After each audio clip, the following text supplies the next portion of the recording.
Never shy away to use soft power diplomacy, because very often people smile about it, but it's not. It's a long-term bridge-building exercise or process, and you can see the results of that.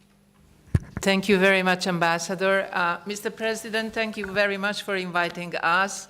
Mr. Undersecretary General, it's great to see you. Yes, I missed the UN in New York, but I'm still around.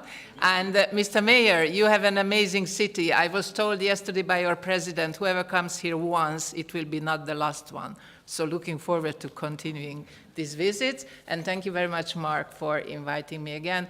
It's like being totally, utterly inspired by all our discussions and by the amazing panelists and lecturers here, but mainly by the audience.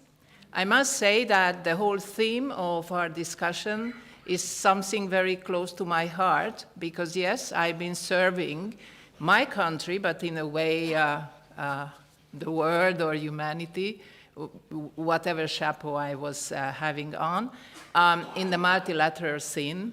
And I think that, yes, sometimes still the only platform. So we can always talk about the need of the reform process, the end of the UN, and so on and so on.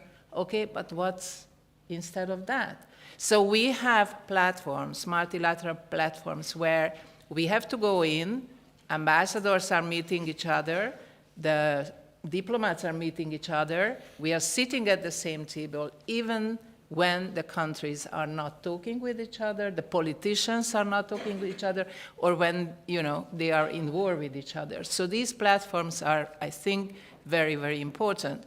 Just lately, we actually celebrated the International Day of Peace, and I want just to say that the theme of 2024 of the International Day of Peace was cultivating a culture of peace. And here I am at my territory, which is mainly soft power diplomacy, because 25 years ago, when we decided to have this amazing program, the Culture of Peace, you know, it was decided at the United Nations, but actually UNESCO has been dealing with the series of programs and putting together the deeper understanding of the culture of peace worldwide. We really have to realize that the culture of peace is not something what is there per se, but we really have to work on that every day. And what I made just some notes, what I want to touch today very quickly. For me, if I want to talk about this topic, comes to my mind 4 very important ingredients or actors in this topic. And one ingredient is the role of women in peace building, in building peace, understanding, and just referring to you, Mr. Minister, when women are invited to the table of the negotiation tables, and they insist on both sides putting the important topics into the document, then it can work. But I was told in many parts of the world that they had the trust, they had the promises, but it was not put into the paper. And after they made the deal, the peace agreement, no one really dealt seriously, for example, with the topics what the women thought was very important. And I also learned this from Betty Williams, who was a Nobel Peace Prize laureate in 1977 in Northern Ireland. Wonderful woman. And she told me, peace is action and not words. Very much related to what the president of Malta was talking about. Yes, so obviously here are very distinguished politicians who have been doing the work, the action. It's not enough to just talk about that.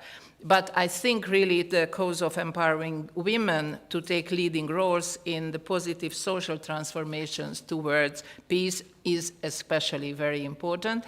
And I don't believe that this job has been done. So I would like very much to propose here, I see great young women leaders in the audience. Never forget your journey, and never forget the journey which is waiting still for other women and other girls. And whenever you do something, remember in the UN we say, we do it together, you know, we step it up together, we race for each other. So never forget that. It's not obvious everywhere in the world. So it's not done yet. So I think leadership is, of course, often defined within the sphere of politics, but I think many women have been doing it anyway in their territories, in their fields. I've been, for example, in Colombia, and I met many women who have been very vocal in the peace processes, and they've been doing it in their communities, in their villages, and also at the negotiating table. So it can work, and you know, your voice is needed, and your voice should be heard.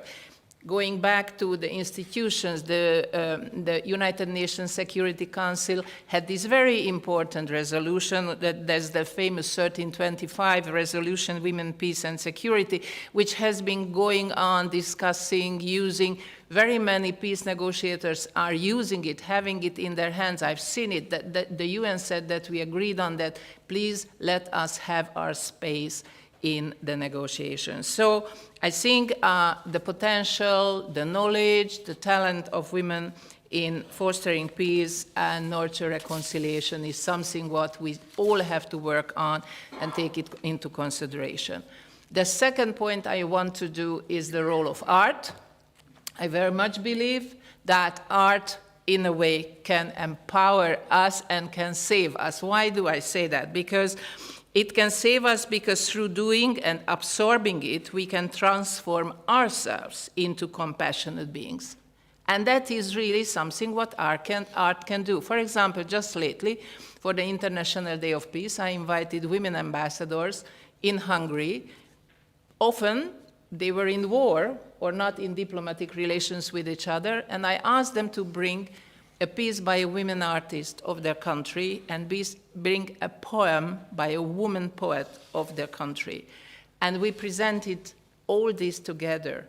And at the end of the day, we saw the common ground. We were, in a way, deeply, very often talking about similar things, wishes, and desires. And of course, art has got a very important role because it makes us daring, very often more daring than in our normal everyday life. So use it. If you do soft power diplomacy, use art. It's a strong platform. Now in Hungary, we are organizing a big program for artists from tormented areas, coming together, working together. Every little piece of negotiation and looking for common ground can help us in that. And yes, art can save us because it elucidates a path towards peaceful coexistence. Thirdly, we talked about the importance of cooperation. It is not so obvious. I was told many often in my career as a diplomat when I was talking about the importance of dialogue that, yeah, but I am in dialogue. And I said, so what do you mean? You know, for me, dialogue is that we all listen to each other and probably have the capacity to change our way of thinking or our standpoint. And this very ambassador told me, he said, well, dialogue for me is that I'm talking and you are listening. So it's, again, not a finished business. We have to work on that, what dialogue really is, and that's really the starting point for cooperation. And I think through the culture bridge building, looking for countries where it works very well, we can start or assist the hard work very often of politicians. And I don't really want to overlook that most societies have also tremendous indigenous knowledge, actually, how to live together. That's another thing. Why don't we look into that? Very often it happens. We know it happens. So go into that. For example, I'm a European, but a very great supporter of Ubuntu as a philosophy because it really defines the person person, someone who belongs to a community. And in Europe especially, we are very slowly forgetting about the community. And I want to say, of course, Hungary has always been a great supporter of you entering the European Union, because we believe in that kind of dialogue, and we really remember the times when we had this aspiration and how important it was also in our life. And lastly, I would like to emphasize the importance of education. Probably we don't have enough time to talk about that, but I think it's a great thought. What I read, that in the long course of history, having people who understand your thought is much greater in security than another submarine. And of course, it was Mr. Fulbright, and he is right. That's why it is so important to give scholarships by the governments. That's why it's so important you all to apply to as many scholarships, as many you can. We are also offering the Stipendium Hungaricum, and that's amazing that we have all these foreign students from all over the world mingling with each other, learning about each other, and when you are having scholarships, you know, you are really going through your own borders and building the bridges in long term. So education is something what should be taken seriously. That's why the programs of UNESCO in the international collaborations on the field of education culture, not to talk about science or communication, are so important. So I just would like to say to the students here or the young leaders, never shy away to use soft power diplomacy, because very often people smile about it, but it's not. It's a long-term bridge-building exercise or process, and you can see the results of that. Thank you very much. Thank you.